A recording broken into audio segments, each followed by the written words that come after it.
Hello teacher!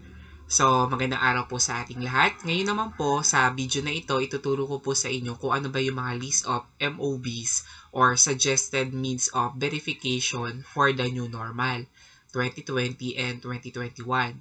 Ano ba yung mga documents at mga supporting papers na need natin i-prepare to support our IPCRF this year or our individual performance, commitment, and review yung ating pag-grade doon. Siyempre, may mga kasama ng paggawa natin doon. Meron tayong mga list of documents and yun nga, MOBs na kailangan natin i-prepare para tayo makakuha ng magandang performance or rating.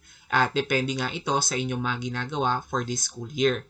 Dahil nga iba yung ating way of teaching this year or instruction dahil walang face-to-face, medyo merong pagkakaiba or merong mga pagbabago sa mga MOBs na kailangan natin i-prepare. Na magbibigay ako ng mga suggested or some examples of MOBs na may kinalaman sa new normal ngayon na ating ginagawa para ma-prepare nyo na rin at magkaroon na kayo ng copy while you having your teaching.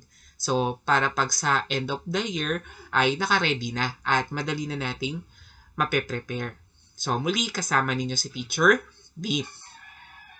Ngayon, bago natin simulan itong video na ito, kung di ka pa nakasubscribe sa aking channel, please click subscribe at click mo rin yung notification bell para maging updated ka sa mga latest video.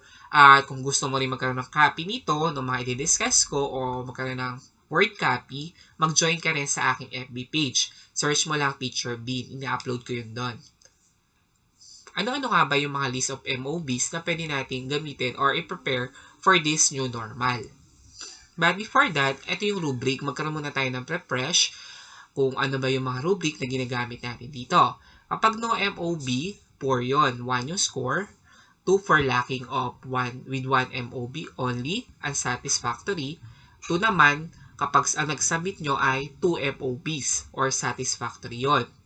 Kapag 4 yung sinubmit nyo naman, kapag 3 naman yung sinubmit yung MOB, 4 yung magiging score nyo at it is very satisfactory. At pag 5, you submitted 4 MOB and that is outstanding. So, ito yung rubric natin ginagamit sa ating IPCRF. Ngayon, first sa CRA muna tayo, number 1, yung content, knowledge, and pedagogy. Ano ba yung mga MOBs na need natin prepare dito? It will depend, of course, sa objective. Yung una natin, yung applies knowledge of content within and across curriculum teaching areas. So, ito yung mga MOBs na pwede natin gamitin dito. Copy of our milk. Of course, familiar kayo doon. Yung milk natin na piniprepare, dapat meron tayo niyang copy. Pwede sa subject area na tinuturo nyo. Madadownload lang naman to sa DepEd website. Kasi ito yung ginagamit nating curriculum or pattern of competency this year. Then, copy of WHLP. Ano ba yung WHLP? Ang WHLP, ito yung Weekly Home Learning Plan. Yan. Na piniprepare natin to at binibigay sa ating learners every week. Kasama ng mga instructional materials like modules, worksheets, at during online class also kung blended kayo, meron tayong WHLP. Copy nun. Then, performance tasks, test materials, highlighting integration of content knowledge within and across the subject area. And then yung learner support materials such as yung LAS, yung learning activity sheet, pwede yan. Then learning interventions, worksheets, and interactive video lessons at iba pa. So dito pwede yung copy, like yung examples sa mga interactive videos kapag nagsha-shares kayo, yung evidences nyo doon, and some narrative that support it. Pwede na yon.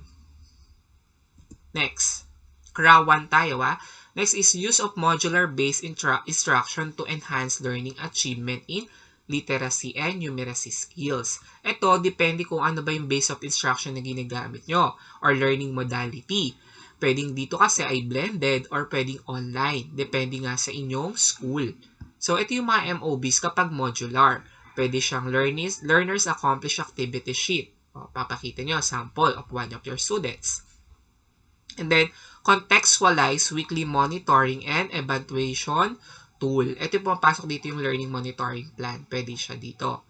Ayan, pwede kayong gumawa yan in a form of report or narrative. Next, craft for number 2. Ito naman yung susunod. Ang craft for number 2 is about Ito yung learning environment and diversity of learners. Dito, ito yung ating first objective. Manage learners' behavior constructively by applying positive and non-violent discipline to ensure learning-focused environments. So, ito yung ating supporting MOBs. Pwedeng individual learning checklist, copy of house rules, guidelines, or individual tasks. Yan, WHLP, Weekly Home Learning Plan, and Learning Monitoring Plan.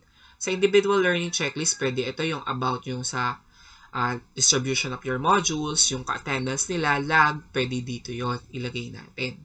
And kapag meron kayong nalileft behind na student, pwede yung sa learning monitoring plan. Yung progress nila, meron tayong sample nito sa aking channel, makikita nyo dito. Next, we have curriculum and planning, CRA number 3. For this one, we have plans, manage, and implements developmentally sequence teaching and learning process to meet curriculum requirements and varied teaching contexts. For this, we need the copy of your MELC and WHLP and the copy of the revised IPCRF. So, ito yung need yung prepared. So, of course, dapat lagi nga tayo meron ng MELC, yung competency natin. Kasi, ito yung nagiging pattern natin sa paggawa ng WHP, LP, at paggawa ng LAS.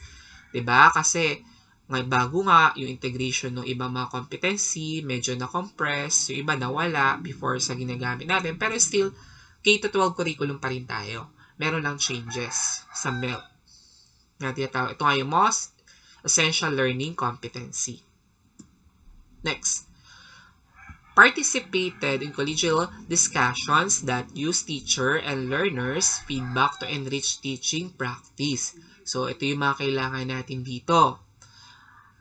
Certificate of SLAC, evidences nyo yan, webinars, and ESET participations. Learners monitoring plan, picture and reports of meeting and conference. Kasi ito pwede natin maisagawa sa pamagitan ng LAC o Learning Action Cells. Pwede rin yon, yung webinars. So kapag ganon, nagkakaroon dapat kayo ng mga evidences like pictures, summary of reports, ano ba yung mga minutes of reports, yung napag-usapan, yung discussions, you sum up with that, nagkakaroon dapat, meron kayong copy. All the members or participants. Pwede natin lagay yan dito.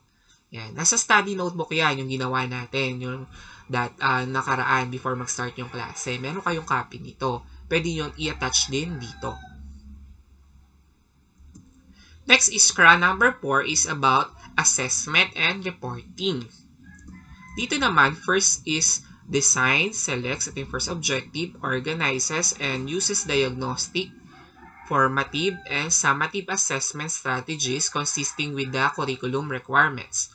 So, for this one, kailangan nyo ng copy of the test, pwedeng sample, like one subject only na tinuturo nyo, and then e-class record, grading sheets, and class record of your students.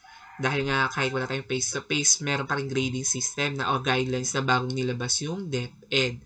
Yun nga yung inform upon return works and for performance outputs. Pwedeng attach dito yung kanilang sample results dito sa ating part ng CRA na to. Yan, lalagay nyo lang dyan. Kailangan may copy kayo nun. Next one. We have here monitor, evaluates learner progress and achievement using learner attainment data. So, for this one, kailangan nyo ng compilation ng mga learners' later work with summary of results and with signature of parents. Yan. Nga, kung may mga pinagawa kayo activities at home, yun nga, dahil nga walang face-to-face, yun. Kailangan may sign of parents. Then, learner's portfolio. Yan. Then, yung learner's portfolio, kapag nagpapa-activity tayo, dahil they're in their home, kailangan, of course, compile nila in a folder para hindi mawala at maayos. Then, students monitoring plan. Ito nga yung sa learners monitoring plan. Then, parents feedback and engagement report.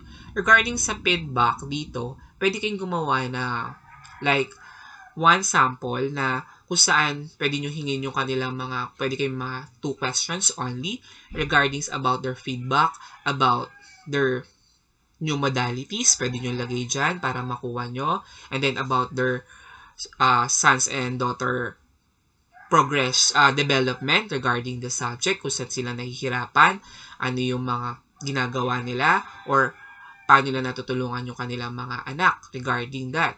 So, yun yung pwede nyo lagay dito. At pwedeng magkaroon kayo ng pictures regarding during distribution of modules. Pwedeng doon magkakaroon ng usapan na saglit about kinoconsult nyo yung lagay ng mga estudyante natin.